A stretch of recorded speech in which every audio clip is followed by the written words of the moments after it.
balita at ulat. 1109 is hereby adopted. It's time to start the great debate on charter change. Magtalakay ng mga makabuluhang issue at paksa. Magsiyasat at magsaliksik sa iba't ibang iskandalo at kontrobersya. Ito ang muling inilahad ng Reporter's Notebook sa taong 2009. Ilan sa naging sentro ng aming pagsisiwala ang ilang ahensya ng gobyerno, kabilang na ang Malacanang. Isa sa aming inimbestigahan ang tungkol sa mga biyahe ng Pangulo. Sa aming naging pagsasaliksik, napag-alaman naming siya ang presidenteng nakapagtala ng may pinakamaraming biyahe matapos ang panunungkulan ni Marcos. Mula na maging Pangulo noong 2001, mahigit 50 pagbisita sa 30 bansa ang nagawa ni Pangulong Arroyo. Lumalabas na kada taon, 6 na beses siyang nasa biyahe. Sobra talaga. Ang laki eh. Parang it's a reward to those who support her, mga congressmen, diba, mga senators na sumasama. Pati mga pamilya niya, pamilya ng mga congressmen. Hindi ko po alam kung galing yan sa budget nila sa Congress or galing yan sa personal funds nila. Ang ginagastos lang po ng Office of the President ay yung pong mga, yung pong sa mga executive branch.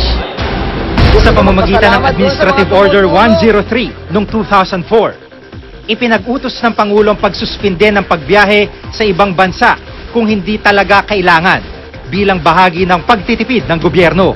Pero sa kabila ng kautosang ito, patuloy naman lumobo ang gastos ng Office of the President sa pagbiyahe.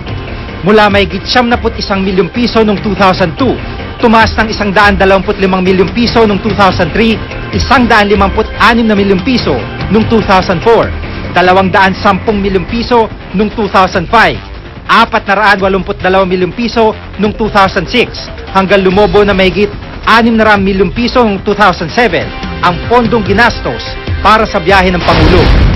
Ibig sabihin noong 2007, halos 2 milyong piso ng buwis ng taong bayan kada araw ang napupunta para sa biyahe ng Pangulo. Kung susumahin, sa 8 taong pag-upo niya sa pwesto, umabot na ng 2 bilyong piso ang halagang nagastos ayon sa Commission on Audit. Agosto naman ang aming gawin ang tungkol sa yaman ng Pangulo. Kabilang na ang ilang korporasyong pagmamay-ari ng kanyang asawa pero hindi na ideklara sa kanyang Statement of Assets and Liabilities and Net Worth o SALN. Bagay na idinipensa noon ng abogado ng Pangulo.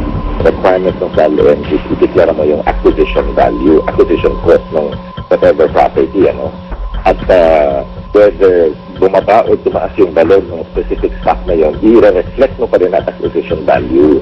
Kaya kung bumibili ka ng additional stock, palaki lang ng palaki yan. Although hindi necessarily yun yung market value. Meron nga yung sale ng property sa Bulacan, di ba? I understand na yung proceeds ng sale sa property dinalay din sa stock market. Iniaalay ko ang aking buhay at yaman sa pagtupad sa katungkulang inyong itinakda. At sa kanyang huling State of the Nation address noong Hulyo, gumawa kami ng report sa nagbigay ng grado sa Pangulo sa kanyang panunungkulan.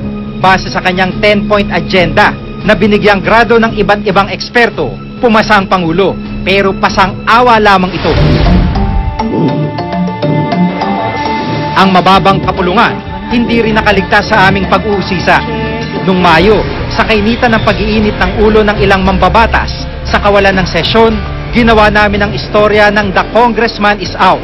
Inalam kung bakit sa mga panahong ito, ilang araw nang walang sesyon sa Kamara bago ang laban ng pambansang kamao na si Manny Pacquiao kay British challenger Ricky Hatton. Sa kabila ng nag-iikahos na kalagayan ng bansa, ang ilang kongresista gumasta ng hindi barya at nasa Las Vegas para manood ng laban, kaya ilang araw ding walang quorum noon.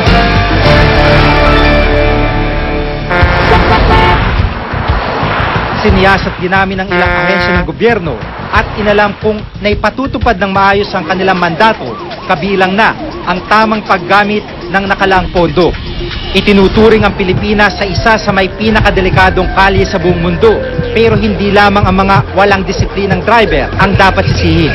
Sa dami kasi ng nagaganap na aksidente taon-taon, nananatiling walang pagbabago sa kondisyon ng ating mga kalsada. Ito'y sa kabila ng bilyong pondong inilaan na tanging ang National Road Board ang may control para sa mga pagsasaayos at pagpapaunlad ng mga kalsada. Mula ang pondo sa mga nakokolektang buwis ng mga nagpaparehistro ng sasakyan. Pero tila nagamit ito sa ibang proyekto at hindi rin malinaw kung ano ang batayan sa paghahati-hati ng pondo. Ayon sa report ng Commission on Audit, daang milyong piso ang unliquidated o hindi may paliwanag ng National Road Board. Milyong piso rin umanong nawala sa ilang proyekto ng Road Board dahil sa mga overpriced na materyales tulad ng signages, raised markers at iba pa. Maaaring lumabag din sa batas ang ilang proyekto dahil hindi dumaan sa public bidding, bagkus ay direct bidding ang ginawa.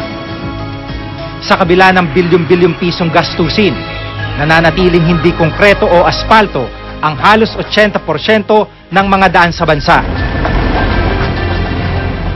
Inyong itinakda. Ilan lamang ito sa maraming kwentong aming siniyasat ngayong taon. Muli ay samahan nyo kami sa serye ng mga isyu at kontrobersyang bibigyan linaw at kasagutan sa pamamagitan ng walang takot na pagsasaliksik at pagbabalita. Batas militar.